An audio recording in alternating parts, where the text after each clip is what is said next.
नमस्कार।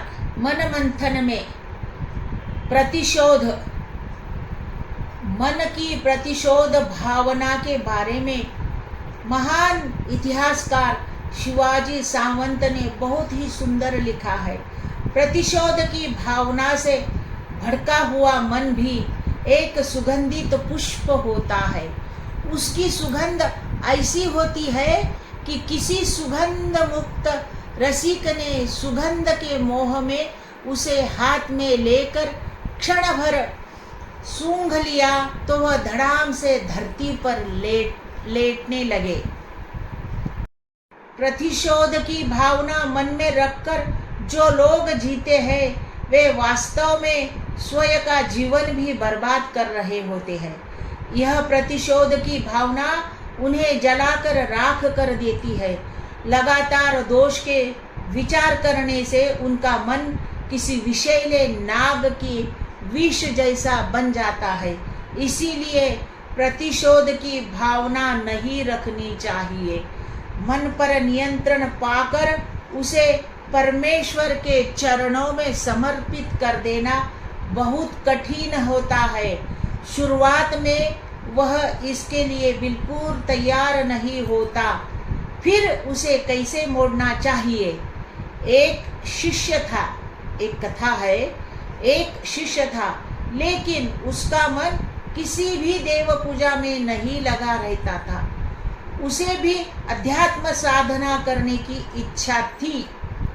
वह गुरु के पास गया और बोला कि साधना करने की इच्छा तो बहुत है लेकिन मन नहीं लगता।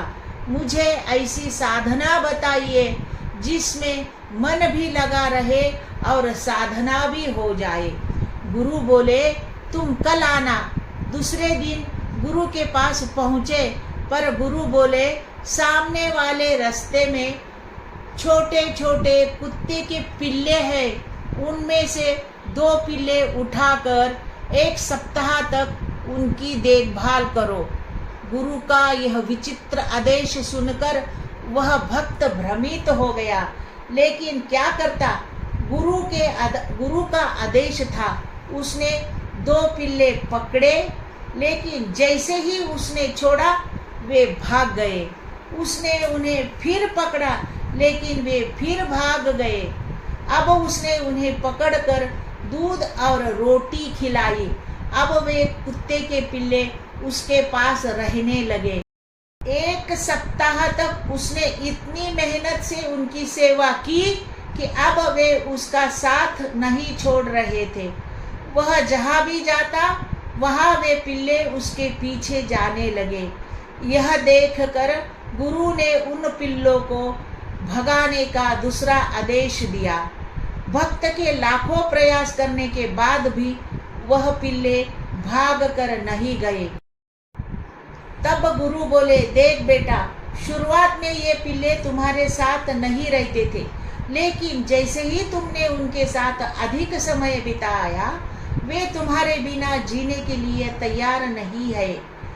उसी प्रकार जितना अधिक समय तुम भगवान के पास बैठोगे उतना ही मन धीरे धीरे भगवान की सुगंध का आनंद लेता जाएगा और उसमें तुम्हें प्रसन्नता मिलेगी। हम कई बार चलते फिरते पूजा करते हैं, फिर हमारा मन भगवान में कैसा रहेगा।